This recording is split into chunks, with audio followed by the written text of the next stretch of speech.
Olá pessoal, tudo bem com vocês? Eu espero que sim. Eu sou o professor Inácio e vamos dar continuidade às nossas videoaulas sobre a disciplina de servidores Windows. Mas antes de darmos início a servidores Windows propriamente dito, precisamos configurar o nosso roteador, o nosso pfSense. Uma vez instalado, você vai perceber que o seu pfSense ele já inicia com dois endereços IPs, uma vez que nós colocamos duas placas de rede. Um desses endereços IPs é para o acesso WAN, ou o acesso externo, o acesso remoto. Se você estiver utilizando uma conexão direta com o provedor, provavelmente esse vai ser um endereço IP fornecido pelo seu provedor.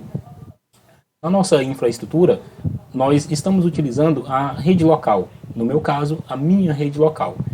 Então, eu tenho aqui o endereço IP fornecido dentro da minha rede local. Especificamente, nós vamos aqui visualizar que o endereço IP que a minha máquina tem é esse, 10.13.37.187, como você pode visualizar aqui no detalhe. Por outro lado, nós temos um outro endereço IP, que é o 192.168.1.1. Esse é o endereço IP da rede local, ou rede WAN. Mas lembrem-se que nós combinamos que a nossa rede local teria endereço IP 192.168.10.1. Bem, então nós precisamos configurar essas informações. Para configurar essas informações, nós podemos acessar o nosso roteador, o nosso pfSense, de duas maneiras: através da rede local, com alguma outra máquina, ou através da rede remota. Nesse momento, eu vou acessar pela rede remota. E para acessar via rede remota, eu tenho que acessar então o endereço 10.13.37.187. Uma observação importante: o pfSense ele foi feito para ficar na borda da rede, ou seja, conectando a sua rede local com a internet. E na internet, endereços privados, ou seja, toda a faixa 10. Qualquer coisa, também a faixa de 172.16 a 172.31 e qualquer coisa. E por fim, a rede 192.168. Qualquer coisa. Essas três faixas, como você pode lembrar, elas são faixas de endereços IPs privados e não devem ser utilizadas na internet. Consequentemente, o seu pfSense ele vem projetado para não aceitar conexões vindas desse tipo de endereço na interface WAN. Então, se você quiser garantir o acesso remoto via interface WAN, você vai ter que fazer duas coisas. Primeiro, acessar o shell de comandos. Como que eu acesso o shell de comandos? Nessa tela inicial, escolhendo a opção 8. Acessando o shell de comandos, nós vamos utilizar o comando pfctl-d. Comando pfctl-d, ou seja, pfSense control, o controle do pfSense, com a opção "-d" para desabilitar esse controle. Essa é a primeira parte. Uma vez que nós tenhamos feito essa desabilitação desse controle, nós podemos então voltar para o nosso menu com a opção Ctrl D ou com a opção Exit e executar agora a opção número 11. A opção número 11 vai reiniciar a interface web. Uma vez que a interface web tenha sido reiniciada, nós podemos utilizar o endereço externo do nosso pfSense, ou seja, no meu caso 10.13.37.187,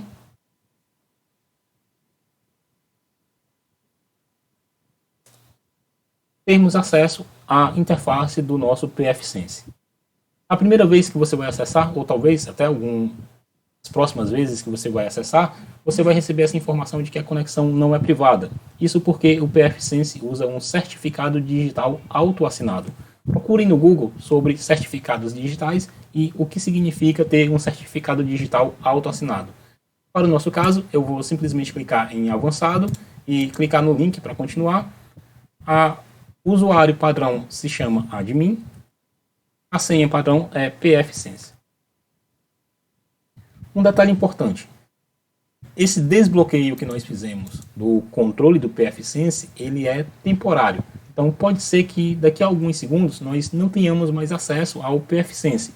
E aí o que vamos precisar fazer é retornar ao menu de controle do pfSense, acessando o shell com a opção 8 e executando novamente o comando pfctl-d. Enquanto nós estamos com acesso, então vamos seguir o wizard de configuração inicial do pfSense. Bom, ele vai dar alguns avisos de que você pode contratar um suporte ou não, que tem suporte 24 horas, dentre outras coisas. Fique à vontade para ler essas informações e decidir por si mesmo se você quer contratar ou não um suporte. Talvez para uma empresa de médio ou grande porte valha muito a pena. Por outro lado, se você se sente totalmente confortável em utilizar o pfSense, domina muito bem, provavelmente você não vai querer contratar esse tipo de suporte. Mas, de novo, fica a cargo de você e da administração da empresa para a qual você trabalha. Nós precisamos dar um nome para o nosso roteador. Eu vou chamar ele simplesmente de RT-IFCE.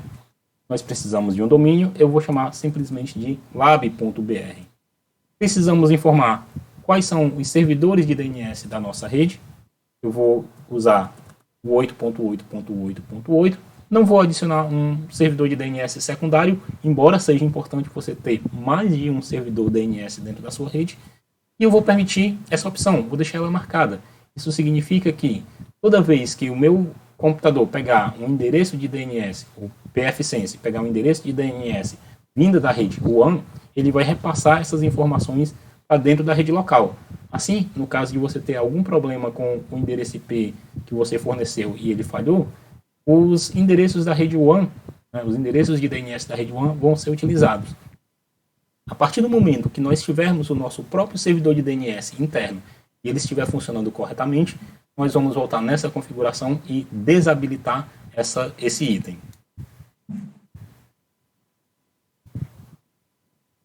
Perceba que, como está demorando, provavelmente o meu pfSense ele já me bloqueou novamente. Então eu vou usar o pfctl-d e retornar para a minha configuração aqui para garantir que está tudo funcionando corretamente. Bom, agora sim, tudo funcionando. Precisamos fornecer um endereço de um servidor NTP, um Network Time Protocol. O Network Time Protocol garante que todos os dispositivos dentro da sua rede tenham um horário conciso, ou com um mínimo de diferença de um para outro. Isso é extremamente importante, por quê? Porque se você, por algum acaso, sofrer um ataque na sua rede, você vai conseguir, a partir do dispositivo que foi atacado, fazer os passos reversos, de trás para frente. E para isso, você precisa que todos os equipamentos estejam cronologicamente sincronizados, para você saber que o ataque que chegou naquela sua máquina veio de uma outra máquina num tempo imediatamente anterior, e aí você vai para essa outra máquina, verifica os possíveis ataques em momentos imediatamente anteriores, até você chegar na origem do ataque, identificando então de onde partiu o ataque para a sua rede. Se os horários estiverem desincronizados, por exemplo, você pode perceber que um ataque ocorreu às 10 horas da noite, mas agora que é 9 horas da manhã. Então você não terá como, por exemplo, ajustar, e fazer o retorno, voltando até a origem do seu ataque. Por isso, nós vamos utilizar um servidor NTP, mas nós não vamos utilizar o sugerido pelo pfSense. Nós vamos utilizar o NTP do NICBR, ou da RNP, que se chama simplesmente pool.ntp.br. E o horário que nós vamos escolher, que é o mais parecido com o nosso fuso horário, é o de Fernando de Noronha. Na interface WAN, nós vamos aceitar conexões via DHCP, mas dependendo, se você estiver instalando na empresa que você trabalha, talvez você tenha recebido informações específicas do provedor de que você tem que colocar um endereço IP fixado. Nesse caso, você escolheria a opção estático. Ou, se você faz uma conexão via antigos modems ADSL, você pode escolher uma conexão PPPoE. No nosso caso, eu vou escolher aqui DHCP, e aí eu vou desabilitar o bloqueio de conexões privadas vindas para a rede WAN. Lembre-se que se você estiver instalando o pfSense dentro da sua empresa e esse pfSense está conectado diretamente para a internet, você não deve desmarcar essa opção. Por fim, devemos configurar o endereço da nossa rede local. Lembrando que nós combinamos anteriormente que dentro da nossa rede local, esse endereço seria 192.168.10.1/24. O pfSense começa com 192.168.1.1. Então vamos simplesmente mudar o terceiro octeto para 10, clicar em próximo. Vamos definir uma senha de administração. Você não pode utilizar a senha 123456, porque o pfSense tem uma regra para que você escreva senhas mais complexas. Então a sua senha precisa ter pelo menos uma letra maiúscula, uma minúscula e números. Eu vou escolher então a minha senha. Vou clicar em próximo. Ele vai dizer agora que o pfSense ele vai recarregar todas as configurações para que elas estejam valendo. Depois de alguns instantes, o nosso wizard talvez tenha funcionado corretamente.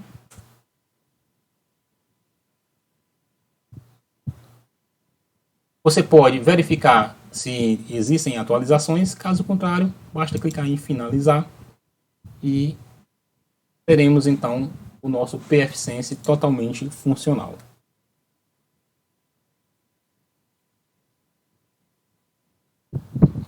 Você vai então receber essas mensagens, tá, dizendo sobre o copyright, como que funciona, como que é a licença. Você deve ler com cuidado, marcar então a opção aceitar. Observe que nós já temos de cara todas as configurações da nossa máquina pfSense, indicando, por exemplo, qual é o tipo de hardware que nós estamos utilizando. Como eu estou utilizando uma máquina virtual, ele vai indicar aqui que é um VirtualBox, mas como a máquina também tem acesso a ferramentas de virtualização, ele vai indicar aqui, inclusive, qual é o tipo de processador. É um i7 4500, ou seja, um processador i7 de quarta geração com clock de 1.8 GHz. Você vai ter informações sobre data e hora. Perceba que aqui a hora ela está utilizando o tempo UTC, ou seja, estamos com uma defasagem de hora aí. O consumo de memória RAM e de CPU, 7% de CPU e aproximadamente 25% de memória. Nós estamos utilizando 24% de memória, o que me garante, por exemplo, que eu posso reduzir um pouco a quantidade de memória RAM, diminuindo a quantidade de recurso que está sendo consumido da minha máquina física.